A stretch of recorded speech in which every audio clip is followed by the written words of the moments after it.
Assalamualaikum warahmatullahi wabarakatuh. Perkenalkan, nama saya Nurdia Putri Ramawati. Saya dari kelas 19A7, Prodi D3 Reka Nutrisi, Fakultas Ilmu Kesehatan Universitas Wilayah. Saya membuat video ini untuk memenuhi tugas dari Ibu Listia, yaitu anatomi fisiologi. Saya akan menjelaskan tentang sistem digestif dari usus halus sampai anus. Yang pertama, saya akan menjelaskan tentang usus halus. Makanan yang telah dicerna di lambung berbentuk him atau bubur digunakan masuk ke usus halus melalui sphincter pylorus. Di dalam usus halus terdapat pili.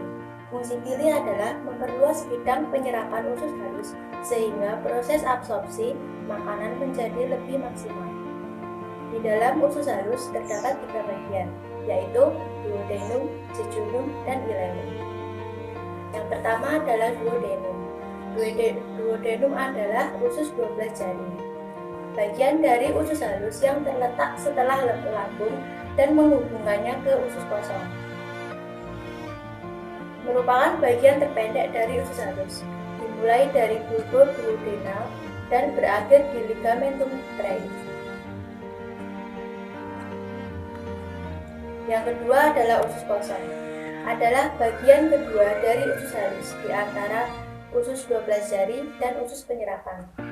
Panjang seluruh usus halus antara 6-8 meter atau sekitar 2 meter dari usus kosong.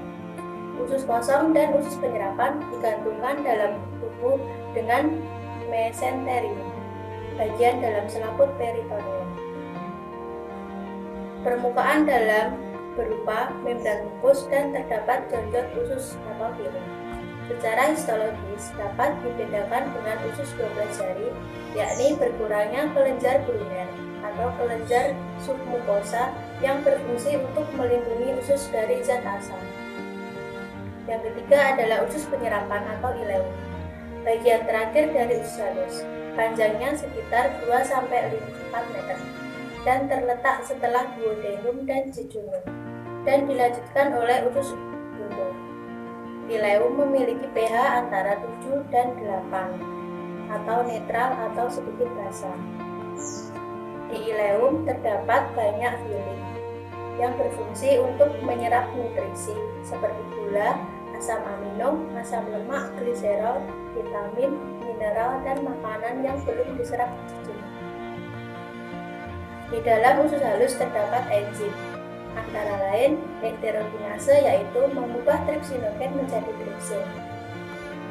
Ada maltase mengubah maltosa menjadi glukosa dan galaktosa.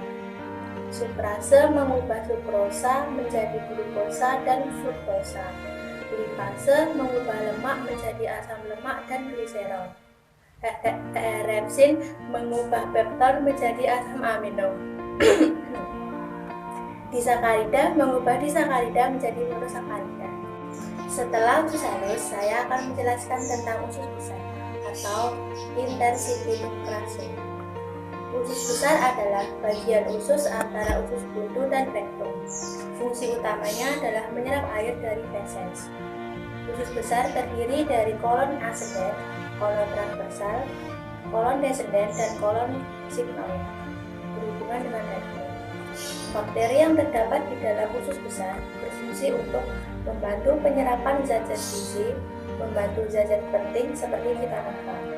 Beberapa penyakit serta antibiotik bisa menyebabkan gangguan pada bakteri-bakteri di dalam usus besar.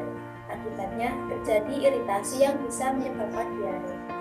Dalam usus besar terdapat usus buntu. Adalah suatu kantong yang terhubung dari usus penyerapan serta bagian kolon menanjak dari usus besar. Berfungsi untuk menyerap air dan garam yang masih tersisa, melindungi tubuh dari kerusakan akibat zat asing yang masuk di dalam tubuh. Penyakit usus buntu terjadi karena apendik tersumbat lalu pecah.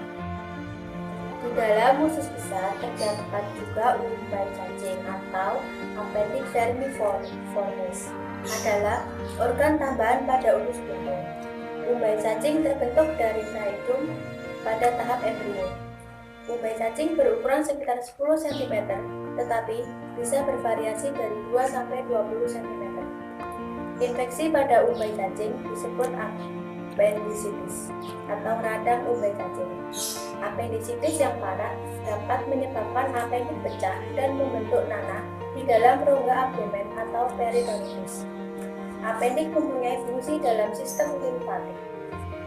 Operasi membuang umbai cacing dikenal sebagai appendektomi. Dalam usus besar, saya akan menjelaskan tentang rektum atau anus. Rektum adalah sebuah ruangan yang berawal dari ujung usus besar setelah kolon sigmoid dan berakhir di anus. Fungsinya adalah sebagai tempat penyimpanan sementara feses. Biasanya, rektum ini kosong karena tinja disimpan di tempat yang lebih tinggi, yaitu pada kolon descendens. Jika kolon descendens penuh dan tinja masuk ke dalam rektum, maka timbul keinginan untuk buang air besar. Mengembangnya dinding rektum karena penumpukan material di dalam rektum akan memicu sistem saraf yang menimbulkan keinginan untuk melakukan defekasi. Jika defekasi tidak terjadi, seringkali material akan dikembalikan ke usus besar, di mana penyerapan air akan kembali dilakukan. Jika defekasi tidak terjadi untuk periode yang lama, konstipasi dan pengerasan feses akan muncul. Anus merupakan lubang di ujung saluran pencernaan, di mana bahan limbah keluar dari tubuh. Pembukaan dan penutupan anus diatur oleh otot sphincter. Feses dibuang dari tubuh melalui proses defekasi.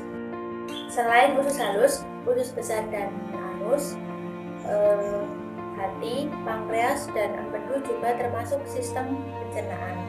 Saya akan menjelaskan tentang hepar, liver, atau hati. Hati merupakan sebuah organ yang besar dan memiliki berbagai fungsi. Beberapa di antaranya berhubungan dengan pencernaan. Zat-zat gizi dari makanan diserap ke dalam tubuh yang kaya akan pembuluh darah yang kecil atau kapiler. Kapiler ini mengalirkan darah ke dalam vena yang bergabung dengan vena yang lebih besar dan pada akhirnya masuk ke dalam hati. Vena porta terbagi menjadi pembuluh-pembuluh kecil di dalam hati, di mana darah yang masuk diolah. Hati melakukan proses tersebut dengan kecepatan tinggi. Setelah darah diperkaya dengan zat-zat gizi, darah dialirkan ke dalam sirkulasi umum. Selanjutnya adalah pankreas. Adalah organ pada sistem pencernaan yang memiliki dua fungsi utama, yaitu menghasilkan enzim pencernaan, tripsin, amilase, lipase. Yang kedua, hormon penting seperti insulin. Pankreas terletak pada bagian posterior perut dan berhubungan erat dengan duodenum. Pankreas terdiri dari dua jaringan dasar, yaitu acini, menghasilkan enzim-enzim pencernaan. Yang kedua adalah pulopankreas, menghasilkan hormon. Pankreas melepaskan enzim pencernaan di dalam duodenum dan melepaskan hormon ke dalam darah. Enzim yang dilepaskan oleh pankreas akan mencerna protein, karbohidrat, dan lemak. Pankreas juga melepaskan sejumlah besar sodium bikarbonat, berfungsi melindungi duodenum dengan cara menetralkan asam lambung. Yang ketiga adalah kandung empedu atau saluran empedu. Empedu memiliki dua fungsi penting, yaitu membantu pencernaan dan penyerapan lemak, berperan dalam pembuangan limbah tertentu dari tubuh, terutama hemoglobin, yang berasal dari penghancuran sel darah merah dan kelebihan kolesterol. Sekian yang dapat saya sampaikan terkait materi digestif. Kurang lebihnya saya minta maaf. Wassalamualaikum warahmatullahi wabarakatuh.